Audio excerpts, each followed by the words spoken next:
Duelist Citizen Hellgear, and it's Dragonmaid deck profile time.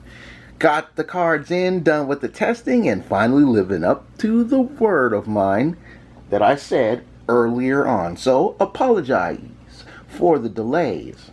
And as always, be sure to like, sub, and bell. And I hope you guys are enjoying Season 2 of Miss Kobayashi's Dragonmaid. So, let's get to business, shall we?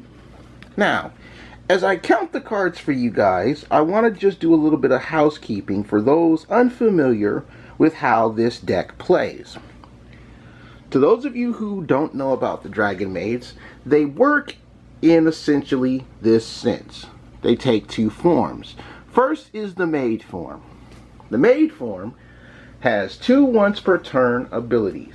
A unique one, which I will go into momentarily, and a universal one, where at the start of the battle phase, they bounce to your hand to special summon the dragon form. The dragon form also has two once per turn abilities, as well as a continuous ability.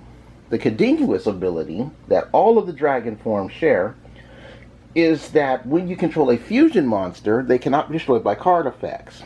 And one of their once per turn effects that they all share is during the end of the battle phase, you bounce the dragon form from the field to your hand to summon the maid. Now, the maids can summon the dragon form from the hand or graveyard, and as you can see, there is a level of 3 and 8 with our green dragon here. That is the exchange rate, but you're not restricted by color. Parlor Dragonmaid and Lorper are based off of Toru in the anime. In maid form, when Toru is summoned, she is the Armageddon Knight of the archetype, letting you take a Dragonmaid card from your deck and sending it to the graveyard. Whew, I'm winded. Should have hit my inhaler before getting into this. Now in dragon form, you can discard Toru, and she acts like an effect veiler for activated monster effects on the field. A lot of people don't like that because it isn't a quickie. I think it's just fine. Next up is our pink Dragonmaid. So, we have Nurse and Ernest, 2 copies each. Our pink Dragonmaid is based off of Kana on the anime. Now, in maid form, when Kana is summoned, you can revive another maid form from the graveyard. Now, the discard effect for dragon form Kana is a quick effect, allowing you to extend a level 4 lower dragon to your field. And since it's a quickie, you can do it during your opponent's turn.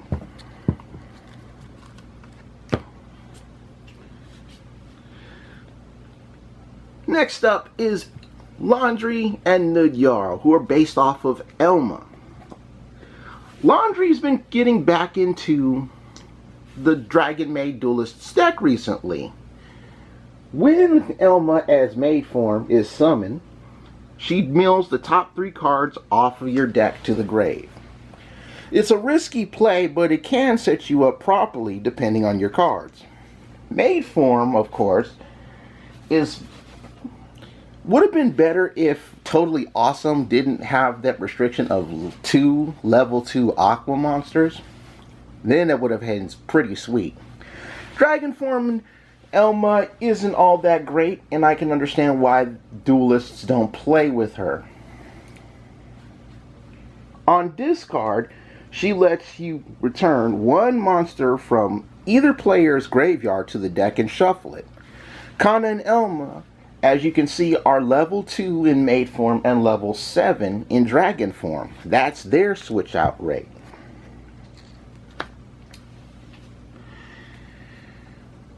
Next up, we have 2 Kitchen and a Tinkek. The red dragon is based off of our new inclusion to the anime, Iruru.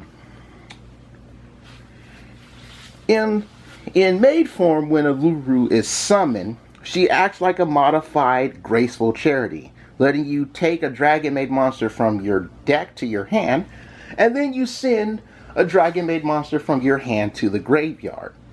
In dragon form, Ururu acts like Honest Neos, giving a dragon monster on your board 2 racks of attack and defense for the turn.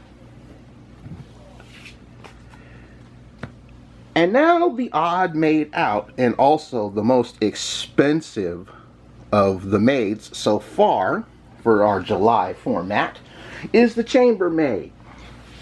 She is getting reprinted in Maximum Gold Eldorado, so you don't have to spend, what, 50, 60 bucks a copy. And she is our level 4. On summon, she can add a Dragonmaid spell or trap from your deck to your hand. So she's the spell Rhoda of the archetype. Now, Chambermaid's a little bit different. When she bounces out, she can special summon any level 7 or higher dragon form. So, as you guys already know, Toru, Kana, Elma, and of course, Ururu in our big girl forms. My Jesus, I got them too high off. They're all 7 and 8s. And the Chambermaid can go into any of these during the battle phase, whether they be on the field or in the graveyard. Some other dragon monsters that I like to play is the honorary Dragonmaid, that I like to call it, and that is Decoy Dragon. When it's attacked, you can special summon a level 7 or higher dragon monster from the graveyard, and that special summon dragon becomes your opponent's new attack target. This effect is not once per turn. So, if you do it properly, you can constantly block damage and even counter your opponents, catching them off guard. Tempest, Dragon Ruler of Storms. We all know how good Tempest is. Banishing 2 dragons to special summon this bad boy for a turn is still a good deal. Plus, it's another one of our level 7 dragons, and enough said. Same goes for Red Eyes Dark Metal Dragon. We all know how this card works. We know that both of its effects are once per turn. And here's a funny thing. If you use Decoy Dragon to special summon that from the graveyard, you still get to use Red MD's other effects. The hand traps for this deck, I run 2 Phantasme, because if nothing else, Phantasme can be used as fusion material. And then I have 2 Sorvis the Ancient and Descended. Little fun fact about Sorvis the Ancient and Descended. 2 of the hand traps in our meta can be countered by this dragon, because they specifically target for negation. And being able to discard Sorvis to counter these hand traps is a wonderful thing. And when you do get to summon this guy by the effect of its ritual spell, Sprite's Blessing, you can use its other effect. When your opponent would summon a monster, you can bounce Sorvis to your hand to negate the summon and banish the monster. A lot of people sleep on Sorvis, outside of Drytron anyway. With Sprite's Blessing, it's time to get into the spell game, so I'm going to bust out with the fusion engine that I have.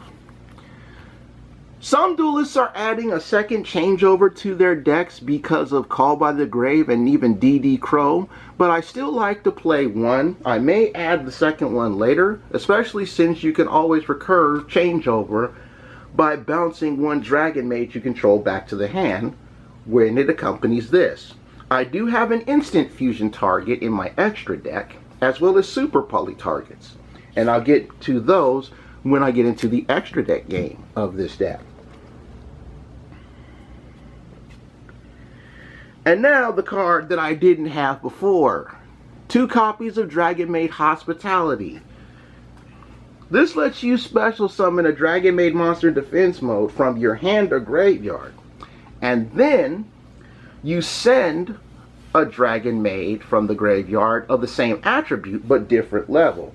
So for example, if you special summon Toru in maid form, you send Toru in dragon form to the graveyard. And of course, hospitality is an oath. And to those who've been asking me, what does it mean when you say oath? Oath stands for one activation a turn. A turn. The other oath in the deck is Dragonmaid Send-Off. You target a Dragonmaid, you special summon a Dragonmaid with a different name from your hand in defense position. The Dragonmaid you special summon from your hand is unaffected by card effects, and the Dragonmaid that you target bounces to your hand at the end of the turn. So, it's a wonderful thing to have. Oh, I'm sorry, it does not bounce at the end of the turn. The targeted one. Excuse me. That just bounces to your hand straight up. I like to play the one welcome. Some Dragonmaid dual decks are using this.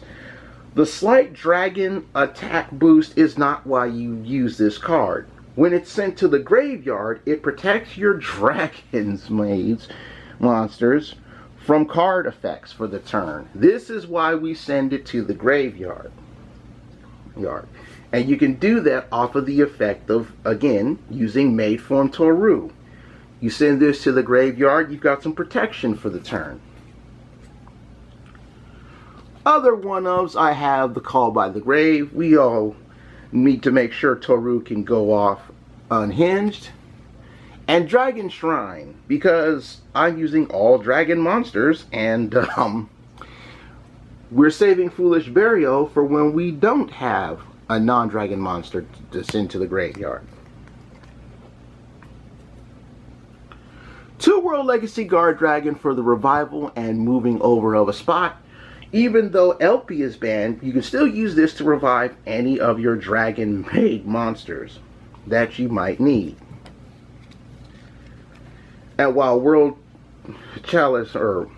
Legacy Guard Dragon works with the Maid forms, Return of the Dragon Lord can work for your bigger dragons. You can even banish this from the graveyard to protect a dragon or dragons from being destroyed by card effects.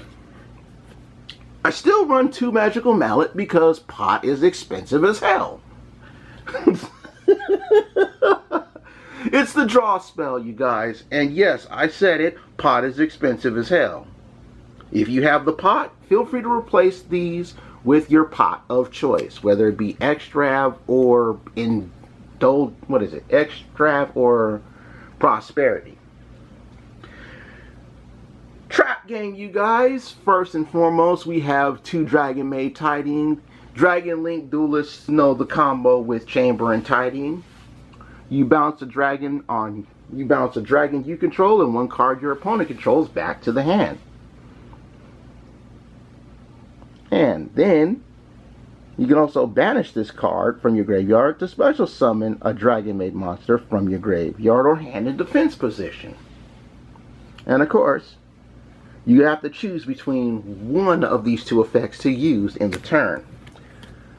In this upgraded build, I do not play Dragonmaid Tidying. I know some duelists are running Tidying. I have taken that out of this build, but I have kept my 2 copies of Guard Dragon Cataclysm.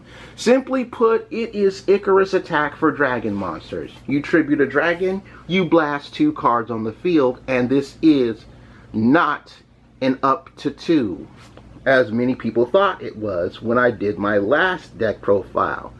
Guard Dragon Cataclysm does not say destroy up to 2, it says destroy 2 cards. You have to hit 2 cards. And keep in mind, this is also an oath. Alright, extra deck game. Darkfire Dragon, as you can see, is our level 4 dragon monster. This is my insta-fuse target. You can use it as a stepping stone for other extra deck plays. Also, because a certain retrain of instant fusion called Retort Fusion is coming up soon, this is a normal monster. So you can also use Retort Fusion to summon Darkfire Dragon. An odd choice in Dragonmaid extra decks that I find interesting is not this card, but the next card. And this is the first of my super poly targets. We all know how good Starving Venom Fusion Dragon is. Dark is a primary deck attribute for the metagame. And it's going to be that way for a while because we like our dark monsters. Now, as I was saying before, Borreload Furious Dragon. This is an odd choice for Dragonmaid decks, but I kind of understand why they put it in here. You target one card you control and one card your opponent controls, and you blast them. It's funny. You can banish this card from your graveyard, then target a dark link monster in your graveyard and special summon it. But it cannot activate its effects this turn. Both effects are once per turn. This does come up every now and again. Remember, folks, Phantasme and your Chamber Dragonmaids, as well as Red Dark MD, are all dark attribute dragons. So you have a nice assortment of dark dragons that you can super poly into should the need arise.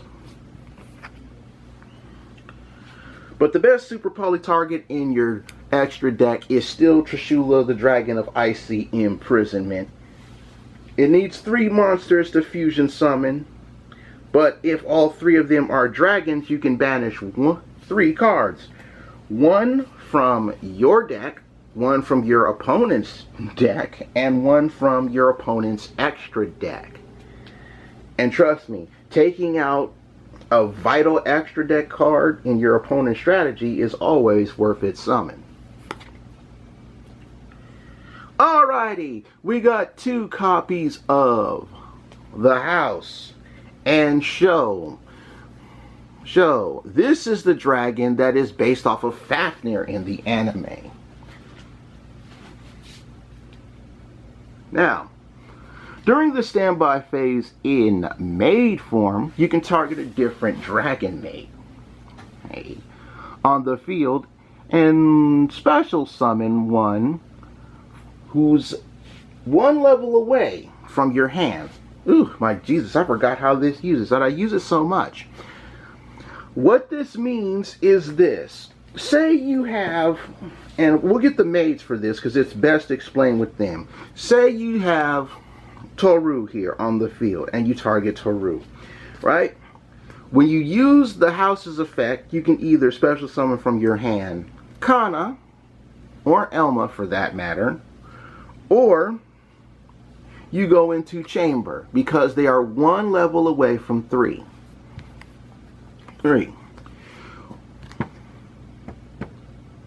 Also, if a dragon monster you control would be returned to your hand while the house is on the field, it blasts a monster your opponent controls.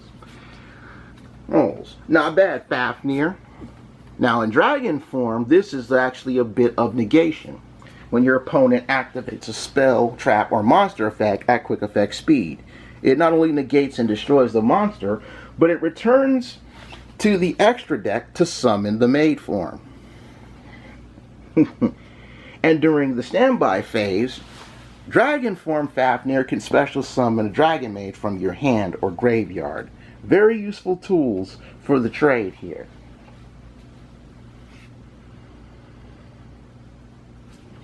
There.